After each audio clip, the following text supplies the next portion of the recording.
Crissi, a big warm welcome and great to have you on the show. I'm very interested to hear about your story, both as a founder with Penny Finance and also as a mom. So I'd love to just kick over to you to start and hear a bit about maybe where you started, a bit about what what in your childhood, what in your past has sort of led you to where you are today, both as a mother, and we'll get into that, but also as a founder. Sure. And thank you for having me. I'm Crissi Cole. I'm the founder of Penny Finance. My story is I'm an accidental founder. This was not the plan. Ever since my childhood, I've watched women work extra hard and still not achieve financial freedom, including my Nana, who she worked till the day she passed at 75 years old and also took care of me and my brother after school because my single mom was working 70-hour weeks.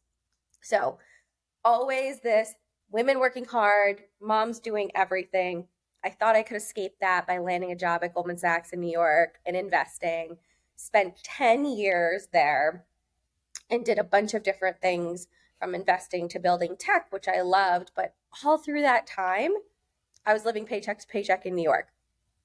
Even though I was at the mecca of finance, learning all of these things, and I kept meeting women like me who got these amazing jobs, but had all these student loans, couldn't get financial advice. And one day I was just fed up with it. And I said, I can't unsee this problem. I have to go fix it. So I quit during COVID in 2020 and started with this idea that we can, make financial advice accessible and affordable and use tech. It's not hard. It's just nobody wants to do it because nobody cares about the people who don't have money. So fast forward to today, 3 years later, we have built basically an online financial planning tool for the women who don't have enough wealth yet, but will, to teach themselves about finances, get out of debt into investing. And it's been a journey. I can't wait to tell you all the things. I also had a baby while being a founder, which I don't recommend to anybody in the world. But that has just really solidified what we're doing, which is, managing your finances is always a struggle. And then once you're taking care of a little human, it really becomes real Compounds. and is so, so, so important. So we just want to make it easier for everyone and take the mystery out of money. Amazing.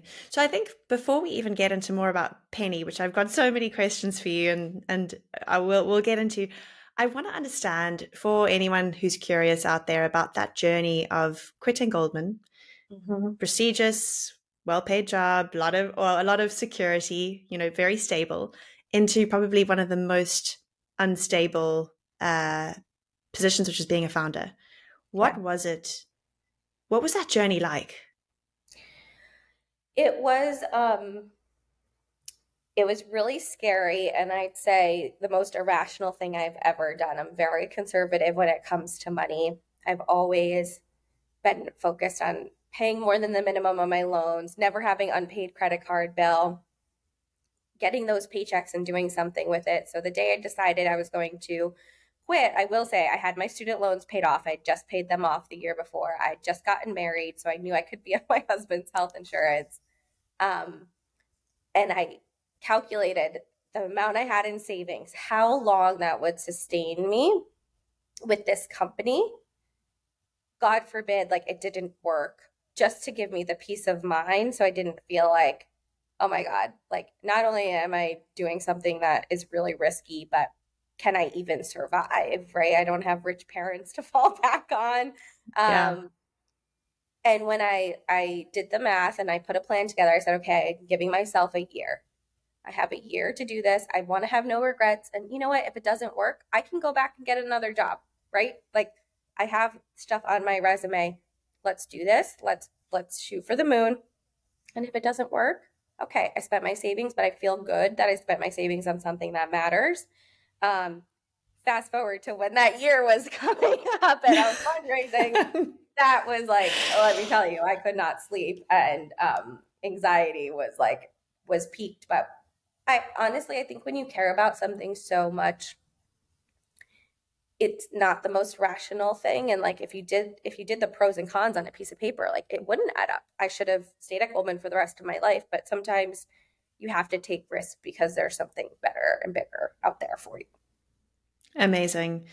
And what's been your biggest challenge with Penny when, you know, there are dark moments and there are very high moments in the founder journey and the parent journey actually, but the founder journey, what's been your biggest learning so far? Oh, everything takes longer than you think.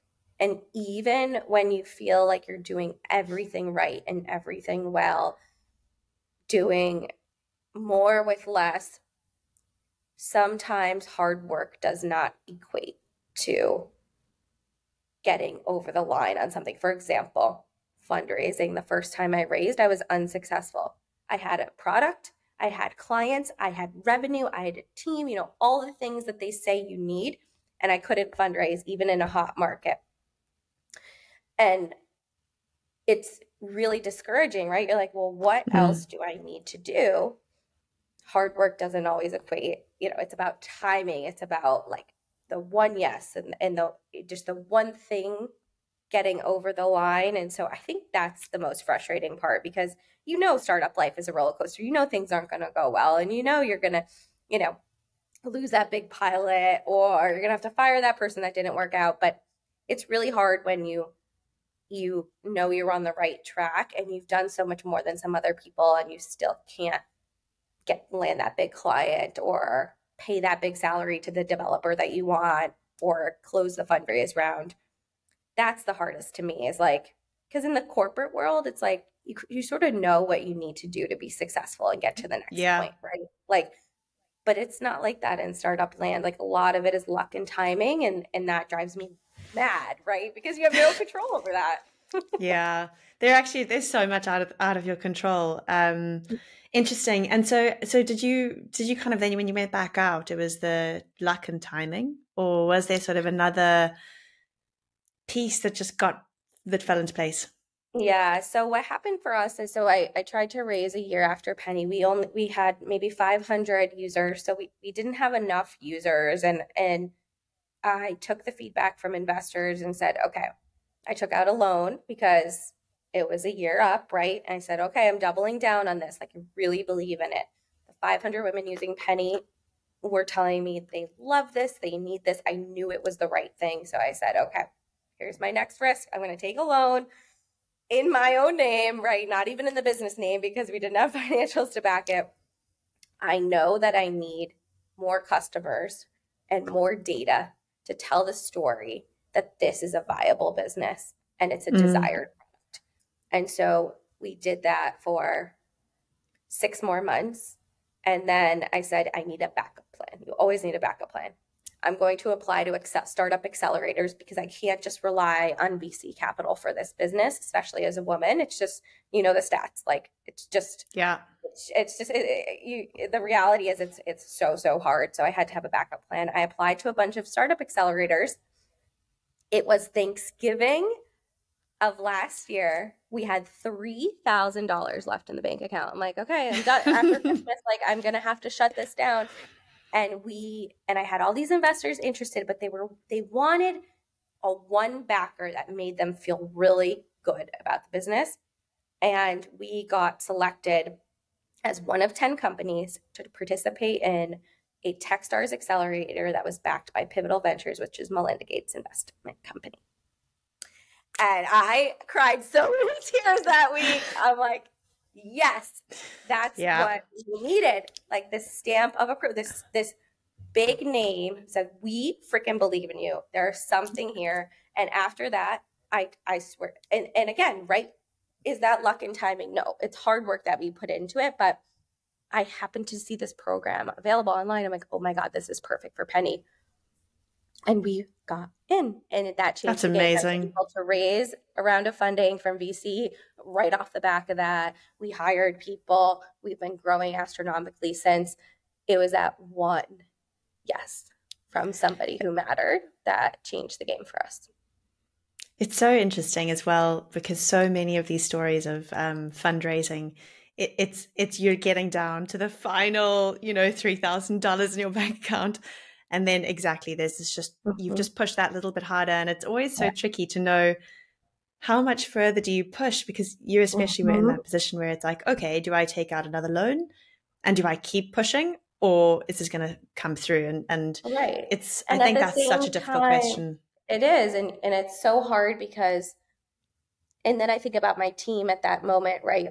How do you keep motivating a team and show the confidence in the product when you yourself are starting to doubt what you've built? Not because it's not good, but because the market is saying, we don't know about this.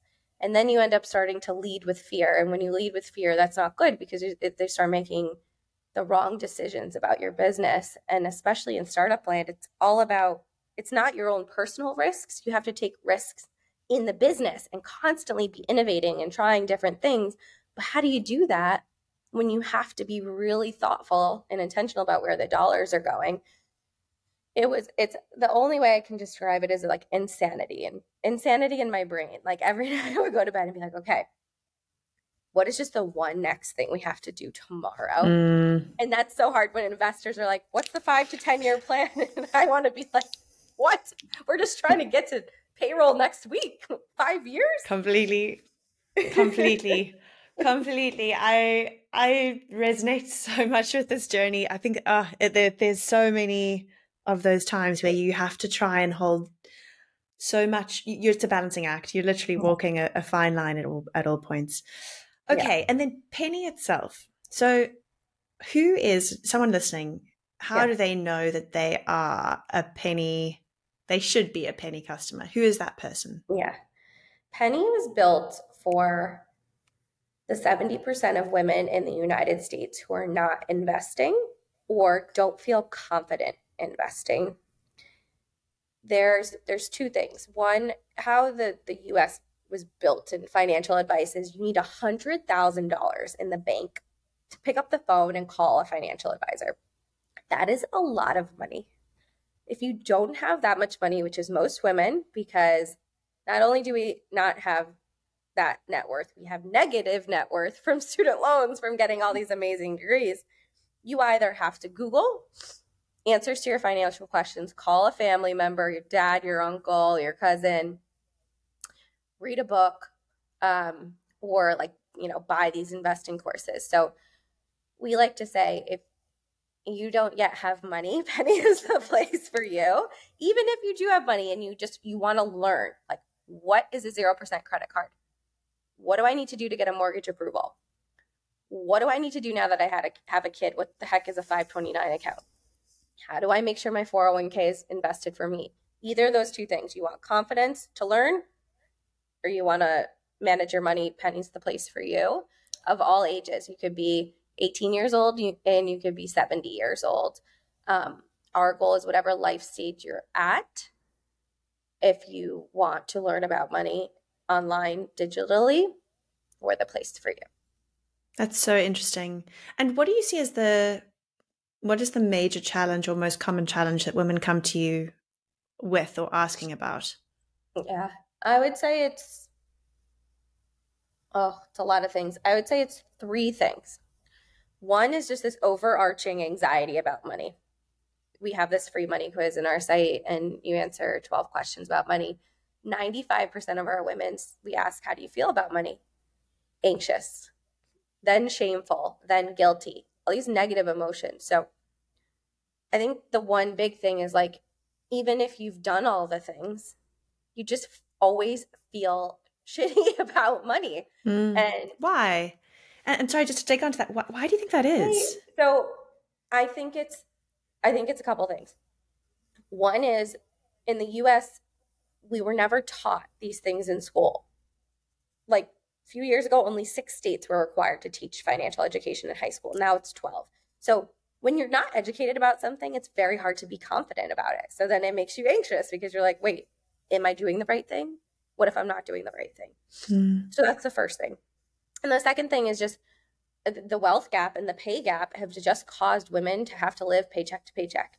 And not only are we burdened by not having the actual dollars, we're burdened because we take care of the family and we make the spending decisions once you have a kid. 85% of women manage the finances at home. And that is a big task that makes you anxious. Can I pay for my kids' college? Can I take them on this trip I want to take them on? Can I do all these things I need to do? How do I do all these things? I don't need, and it's hard to enjoy. Like, I love Mm. it because I don't know. My mom taught me at a young age. I was balancing her checkbook at 10. I think that's why I like it. I might also like it because I feel confident about it. But when you don't like doing something and you're not educated about it, you're going to feel anxious and shameful and guilty. And then add on the media. Oh, women need to budget more. Women need to spend less. They shop so much. It's all bullshit. That's not true. Women have the same credit scores as men. We save the same amount. We are just not investing because we were never taught how to. Interesting. So run or to just double click on we have the same amount of money in savings. Yes. Is it that money is just sitting in a bank, not working Yes. for us? Is that the key problem? Yes. So everyone talks about the pay gap, right? Which we're not okay with that, right? Yes. 80 cents to $1. The investing gap is even wider. 70% of women are saving but not investing. That means your cash is sitting in a bank account, which makes you feel good, right? Like, okay, I've worked so damn hard to save this. I'm just going to see it in my account. But the problem with that is investing is the way to compound and grow your money. And it's the only way, realistically, if we're not getting paid as much, to grow your wealth so that you can retire free and not have to work well into your 80s. So we're retiring with a third the wealth of men. So think about that. We're making less but saving the same. Okay, we're already doing more with less. But the guys are still going to say they retire with $1 million. We're going to retire with $300,000 because we're not investing. And that is where to me, in my mind, when I take a step back, I'm like, we can solve this. Like, I can solve this. We can teach you how to invest in a way where you don't have to eat risk for breakfast. Like, nobody wants to do that. And we can actually do something about this. And you could do it yourself. You don't have to wait for a company to increase your pay for gender equity. Instead, you can invest your money and make that money and have that money grow. And how do where are men getting the information from? Or are they just sort of more open to testing things out? Or where do you think that, what are we missing? There's two things going on there. One is,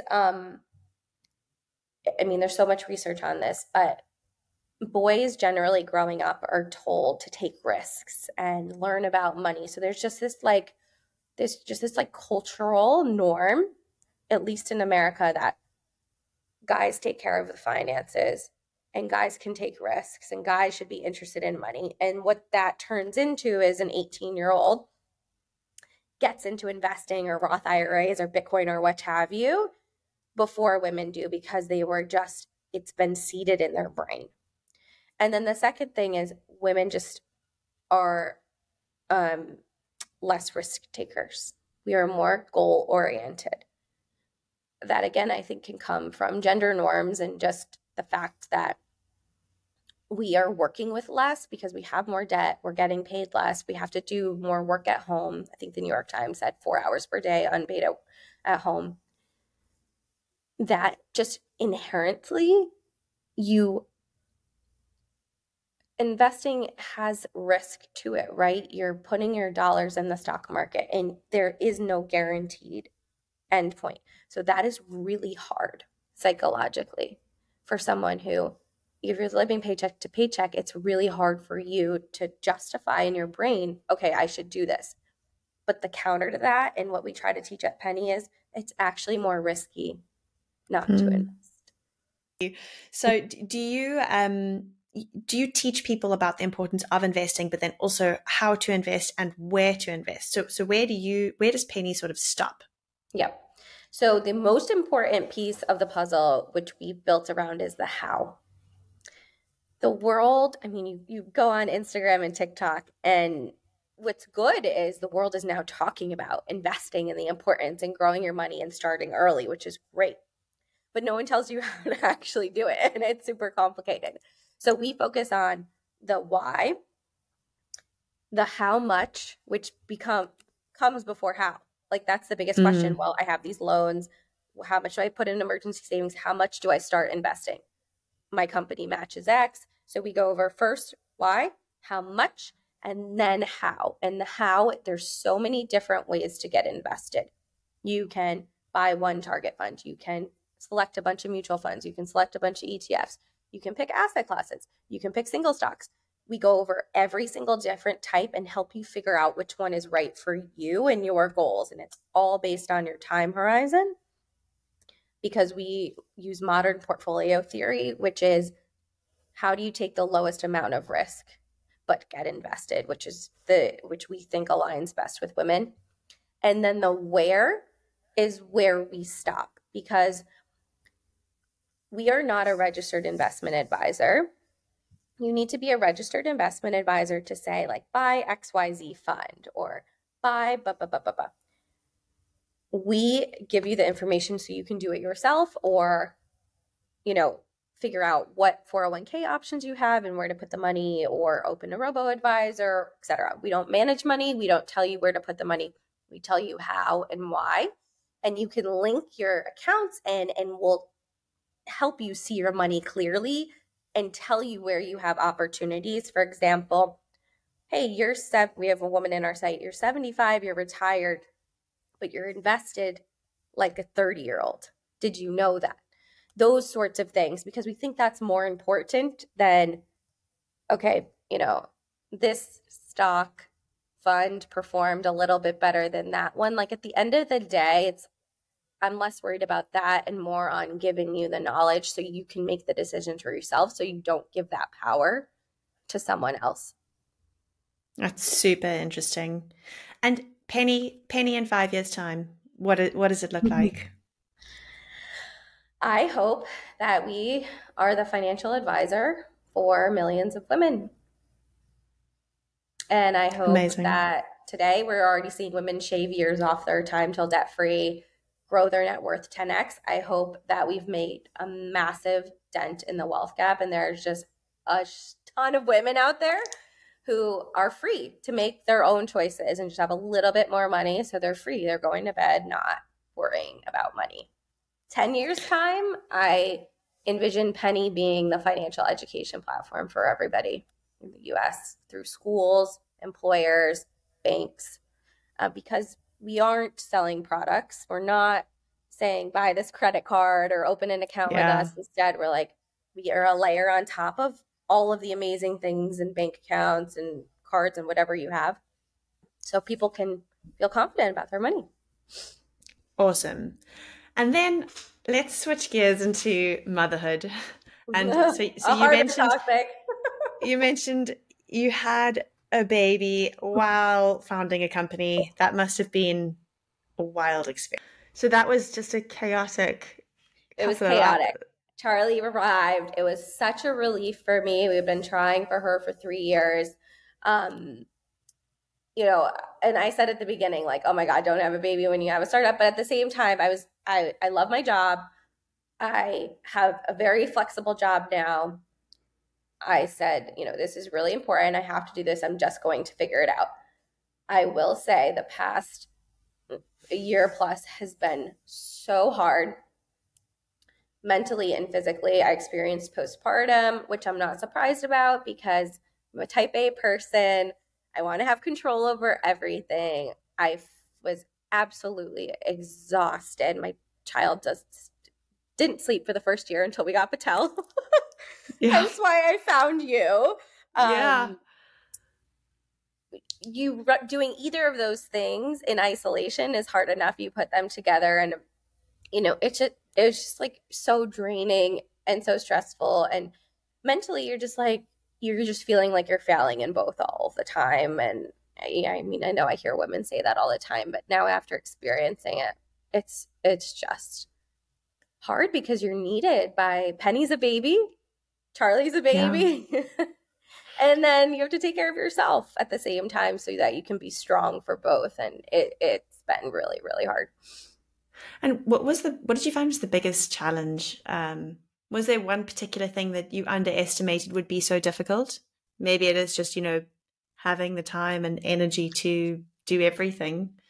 Yeah, I honestly think it's the sleep. And I'm not just saying that because I'm talking to you, Gigi. Like, not sleeping, like waking up every 3 hours in the night. And then during the day, I thought, oh, baby's nap for like 2 hours. I can put her down for a nap and then I'm going to get so many emails and things done.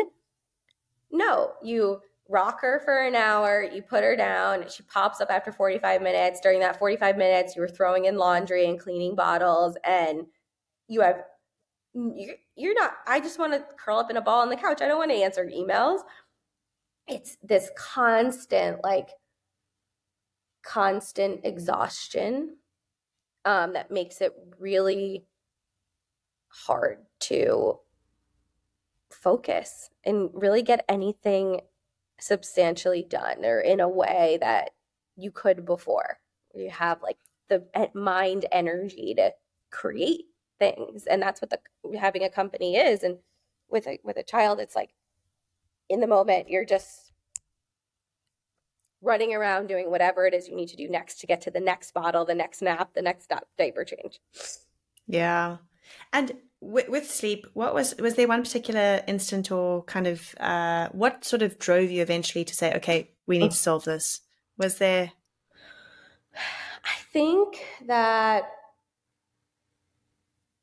honestly, it was the guilt and the shame of everyone around me being like, you haven't sleep trained your baby yet? Like, oh, baby, your baby should be sleeping 12 hours through the night. Like, you're going to feel so much better. And I feel like we went through moments where like she was 4 months old and she did really well, really good stretches. Then she got sick. She had RSV. So that was a month. And it's like, well, I can't sleep train my baby when she's sick. Then, we started getting her back on track, and then she gets near infection. And then we started getting back on track, and then we're in a different time zone. So there was always an excuse. And I had all these people, in my head, like, you have to do it, Crissi, you have to do it. But me as a mom, and working so hard to get this little baby girl, I didn't want to cry it out. So I would spend my nights Googling. What are the other ways? And it took me a year. I will never forget it. It was Christmas in Phoenix, different time zone. It was 2 a.m. I was up with her for 2 hours. I was like, I was expecting this like beautiful Christmas vacation, oh, just lovely time with my baby. And I was like, you need to sleep. Like, what is going on? And that's how I discovered Patel, by simply Googling. I'm not doing cry it out. I just don't feel right doing that, but I need a method to get my baby to sleep. And at that point, we had tried everything. Co-sleeping, sleeping next to her bed, rocking her, then putting her down, and then, all the things, and nothing had worked. And I was just I was like, we got to do something. Then I started feeling bad. I'm creating bad habits. I'm a bad mom. And when you think I'm a bad mom, you have to go find a solution. So I was like desperate. I need a solution for this. Yeah. I'm really interested because I've been doing a deep dive on the sleep shaming that's kind of so prevalent. And I think what's really interesting is you've kind of described the one end of it, which is, how could you not have sleep trained your child? Yeah. If you don't sleep train, they're never going to learn to self-soothe. All of this guilt on that side. And then on the other side, you have, how can you even think about sleep training your child? It's not natural. You literally regard parents, it feels like, are stuck in the middle, and you have sort of your staunch sleep training advocates on one hand, and you have your staunch anti-sleep training advocates on the other hand.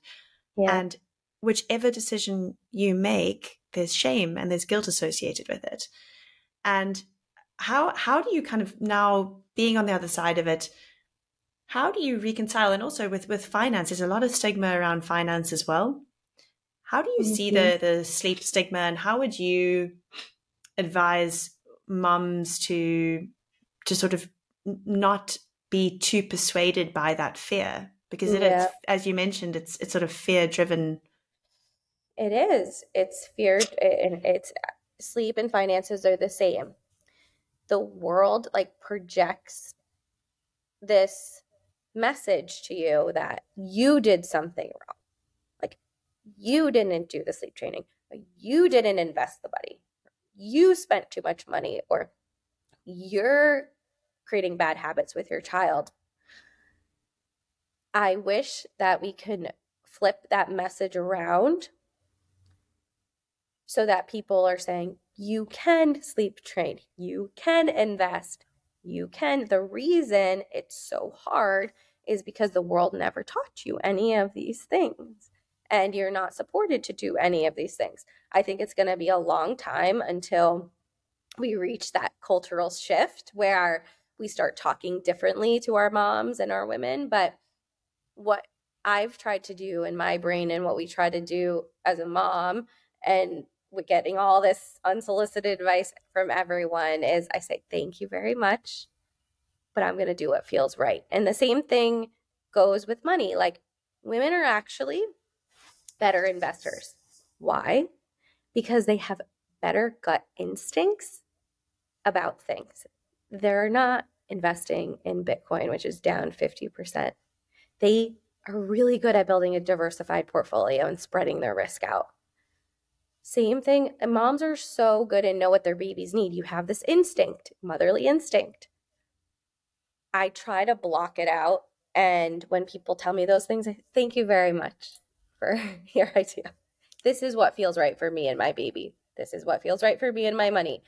It's a really hard thing to do because, you know, we're humans. We want people to help us with things, and we want to listen to other people that have been through it. But just because one way has been the way for a long time, for example, cry it out, or, you know, with money, like, you know, investing in stocks, doesn't mean that has to be the way. So I hope that collectively, through my business and your business, and just like this new generation of moms who are working really hard and doing a million things, we can see some new ways of talking about these really hard things, and then offering different solutions so that it's just much easier.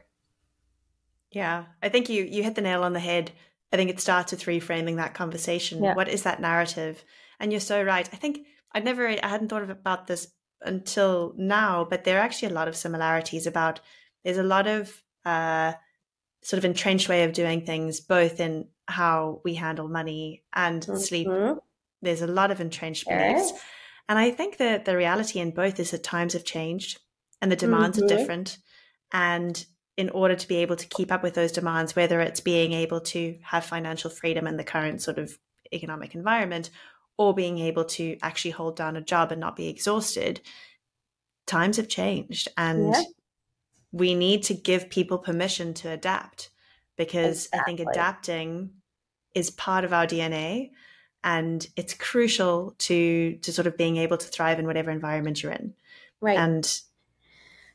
And I think, and that's so true. And I think that's like the macro view of it. That's like perfectly said. How do we change during these times? But then it's like the how. And this is where I really love Battelle and I really love Penny, because I'm at home with my baby at 4 a.m. and I didn't give her a bottle, but I go onto your app and I go to the steps and I'm like, okay, this is what I do. Or I chat with someone and I'm like, okay, this is what you do. And this motivation of like, you've got this, Crissi. You've got this, Crissi. You've got this, Crissi. Penny does the same thing. You've got this. You can do this. The positive emotion around something that's really hard, that goes a long way. But it needs to be on your device. It needs to be in the comfort of your home.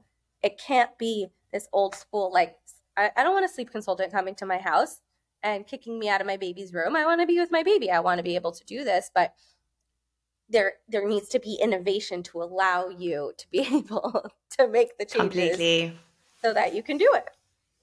Completely. And so for any women listening, how do they find Penny, get hold of it, contact you?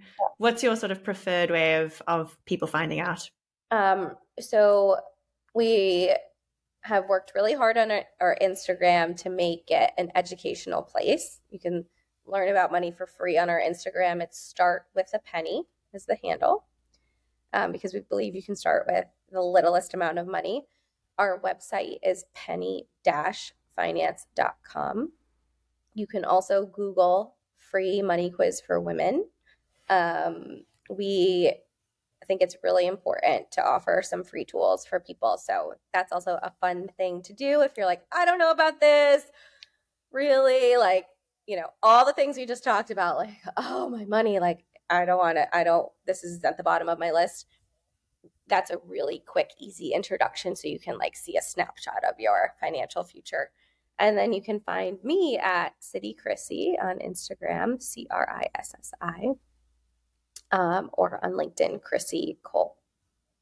Amazing. And Crissi, final two questions Yes. before we drop off. First one, who's influenced you most in your life? I mean, I'd have to say the two women I mentioned at the beginning, which is the reason I started Penny, which is my Nana, my grandmother, and my mom, because they are two really stubborn and smart Italian women who did it all. So entrepreneurial. My grandma run a seamstress business out of her basement. My mom runs an ice cream shop. They have just shown me that you can be a strong woman that does it all and create your own way and be your own boss. And I think that's why I landed where I am now, running my own business, is because I watched them do it flawlessly. Amazing. And then last question, what number one book would you recommend for people? And it can be with an ulterior motive of if you want to think about finances, or it could just be pure enjoyment. Okay, I have to give two because I think enjoyment is good and like escaping life is good. Where the Crawdads Sing is my favorite summer read. And then now there's a movie. Have you seen the movie? Yes. I haven't. I've read the book. I haven't seen the movie. Oh my God, you have to watch it. It's okay, I will. It's excellent. But then actually the book I'm reading right now, I have it right here. Don't Believe Everything You Think. Oh, interesting. It's a really good read. I think that this actually hits perfectly on the topic we were talking about, is how do you reframe your mind? But it talks about how to end this suffering of rumination in your mind, of anxiety, which a lot of women experience, especially when you have a baby in postpartum, especially with money. I think it's really good because it helps you see the world a little bit differently. And it's a short read. Awesome. Crissi, thank you so much. It's been such a pleasure to have you on and to learn more about you and about Penny.